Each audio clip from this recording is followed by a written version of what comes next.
Hello guys, ಎಲ್ಲರಿಗೂ very happy morning. Welcome to my day safe journey and this was my day 67. And ಈಗಿನ youngsters ನಮ್ಮ problem ಏನಂದರೆ ಎಲ್ಲನೂ ಬೇಗ ಮಾಡಬೇಕು, ಬೇಗ ಸಕ್ಸಸ್ ಬೇಕು, ಬೇಗ ಇದು ಮಾಡಬೇಕು ಆ್ಯಂಡ್ ಎಲ್ಲರೂ ಬೇಗ ರಿಸಲ್ಟ್ ಕೊಡಬೇಕು. ಆ್ಯಂಡ್ ನಾನಂತೂ ಇದನ್ನು ತುಂಬ ಈ ಮಿಸ್ಟೇಕ್ಸ್ನ ಮಾಡ್ಕೊಂಡೇ ಬಂದಿದ್ದೀನಿ. ಅಂದರೆ ತುಂಬ ರಿಸಲ್ಟ್ ಬಗ್ಗೆ ಯೋಚನೆ ಮಾಡೋದಾಗಿರ್ಬೋದು, ಆ್ಯಂಡ್ ನಾನು ಏನೇ ಒಂದು ಮಾಡಿದ್ರು ಬೇಗ ಸಕ್ಸಸ್ ಆಗಿಬಿಡಲಿ ಅಂತ ಇದು ಮಾಡೋದು. ಬಟ್ ಲಿಟ್ರಲಿ ಮೇ ಬಿ ಇವಾಗ 1 ಮಂತಿಂದ ಅನಿಸುತ್ತೆ ಸ್ವಲ್ಪ ಕಾಮ್ ಡೌನ್ ಆಗಿದ್ದೀನಿ, ಸ್ಲೋ ಡೌನ್ ಆಗಿದ್ದೀನಿ. ಆ್ಯಂಡ್ ಲೈಕ್ ಓಕೆ, ನನ್ನ ಎಫರ್ಟ್ ನಾನು ಹಾಕಬೇಕು, ನನ್ನ ಎಫರ್ಟ್ ಮೇಲೆ ಅಷ್ಟೇ ನಾನು ಗಮನ ಕೊಡಬೇಕು, ರಿಸಲ್ಟ್ ಬಗ್ಗೆ ಯೋಚನೆ ಮಾಡಬಾರ್ದು ಅಂತ. ಆ್ಯಂಡ್ ಎಲ್ಲನೂ ಅಷ್ಟೇ, ನಾನು ಎಲ್ಲನೂ ಒಟ್ಟಿಗೆ ಮಾಡೋಕ್ಕೆ ಹೋಗ್ತಾಯಿದ್ದೆ. ಬಟ್ ಅದೆಲ್ಲ ನನಗೆ ತುಂಬ ಪ್ರೆಷರೈಸ್ ಅನ್ನಿಸ್ತಿತ್ತು, ನಾನು ತುಂಬ ಫ್ರಸ್ಟ್ರೇಷನ್ ಅನ್ನಿಸ್ತಿತ್ತು. ಆಮೇಲೆ ನಾವು ಏನೂ ಮಾಡೋಕ್ಕಾಗಲ್ಲ, ನಾವು ಟಯರ್ಡ್ ಕೂಡ ಆಗ್ತೀವಿ.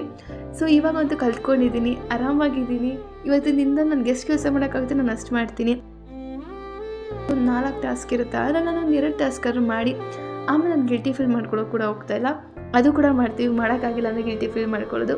ಸೊ ನೀವು ಅಷ್ಟೇ, ನಿಮ್ಗೇನಾದ್ರು ಹಿಂಗೆ ಅನ್ನಿಸ್ತಿದೆಯಾ, ನೀವು ಕೂಡ ಇದೇ ಮಿಸ್ಟೇಕ್ ಮಾಡ್ತಿದ್ರೆ ಆದಷ್ಟು ಸ್ಲೋ ಡೌನ್ ಆಗಿ, slow down in the sense ಕೆಲಸ ಸ್ಲೋ ಡೌನ್ ಮಾಡಬೇಡಿ, ಬಟ್ ಮೆಂಟಲಿ ನಾವು ಆರಾಮಾಗಿ ಕಾಮಾಗಿ ಮಾಡೋದನ್ನ ಕಲ್ತ್ಕೊಂಡ್ರೆ ಒಳ್ಳೆಯದು. So stay calm and be consistent. And ಇವತ್ತಿನ ನಾನು 67 ಡೇ ಕೂಡ ಚೆನ್ನಾಗಿ ಮಾಡಿ ಮುಗಿಸ್ದೆ. Always love yourself. ನಾನು ಮತ್ತೆ ನೆಕ್ಸ್ಟ್ ವ್ಲಾಗಲ್ಲಿ ಸಿಗ್ತೀನಿ. ಬಾಯ್.